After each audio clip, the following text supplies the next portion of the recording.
Another short presentation from the PLC University website. What is a PLC? This is the 22nd in the Factory Rat series, specifically discussing the comparison instructions. Consider our PLC database that we've been working with, specifically B30. B3 is an array of integers. What you see is one element of an array. This can be expanded out to 256 words in the B3 file, but we've only got one here. Specifically, let's look at one bit. B3, word 0, bit 0. And let's alias it with the text sequence start sequence, just to pick something out of the air. This statement, start sequence equals 1, is true or false.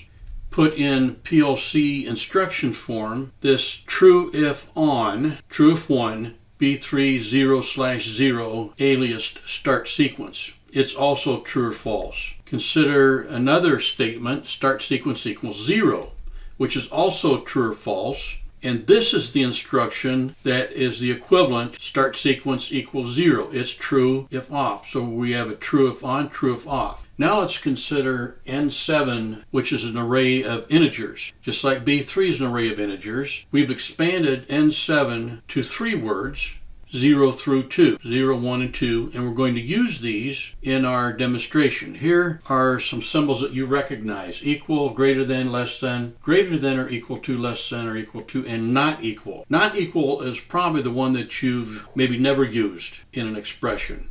All of these are true or false. So all of these are Boolean in nature. Remember, Boolean is true or false, whether you're talking about a Boolean data type or a Boolean expression. All of these expressions have a Boolean result, true or false, 1 or 0.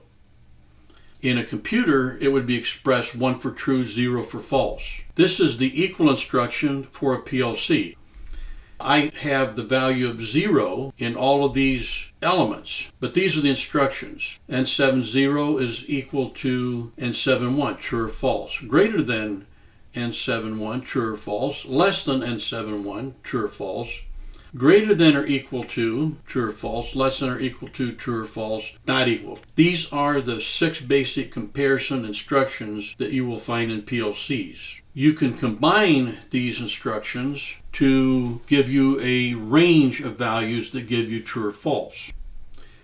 Both of these instructions can be true or false, and the result of both of them together ANDed, take the top one, N71 less than N72 and greater than N70. For these two instructions, the only values of integers where both of them are true and you get a true out from both these instructions would be when N71 equals 3, 4, 5, 6, 7, or 8. In the bottom set, because they are less than or equal to and greater than or equal to, they're going to include the integers at the extremes of the range. We've increased our true values to 2, 3, 4, 5, 6, 7, 8, and 9. This is how you might combine these instructions to have a true or false statement for a range of values. Here we have the same logic again, but we're comparing it to a limit test. A limit instruction is also a comparison instruction. These two rungs here are equivalent. In the top one, if N71 is less than or equal to 9 and greater than or equal to 2, that will yield a true out if N71 is equal to 2, 3, 4, 5, 6, 7, 8, or 9. Looking at the limit instruction, the low limit is 2 and the high limit is 9. And the test value 1, if it is 2, 3, 4, 5, 6, 7, 8, or 9, then that limit instruction, that limit test, will be true. I did it this way so you could compare the upper with the lower to fully understand how the limit instruction works. However, there's another way you can use the limit instruction. This one is inclusive. It includes all the values between N70 and N72, including 2 and 9. So it includes the extremes of the range and everything within the range between N70 and N72.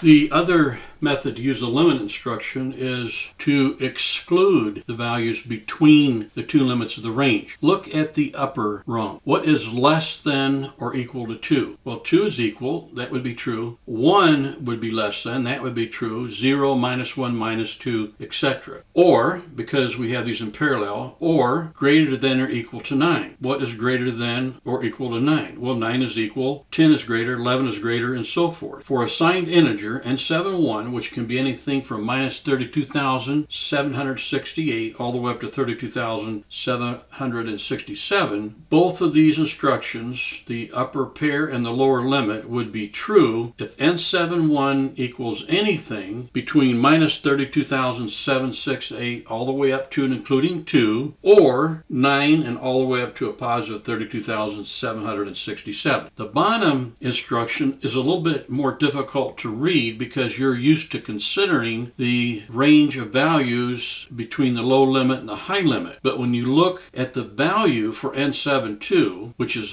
higher than the value for N70, the greater than and the less than now becomes exclusive of the range between the two values of 2 and 9. So this is a exclusive limit test and the previous was an inclusive. Those are the comparison instructions.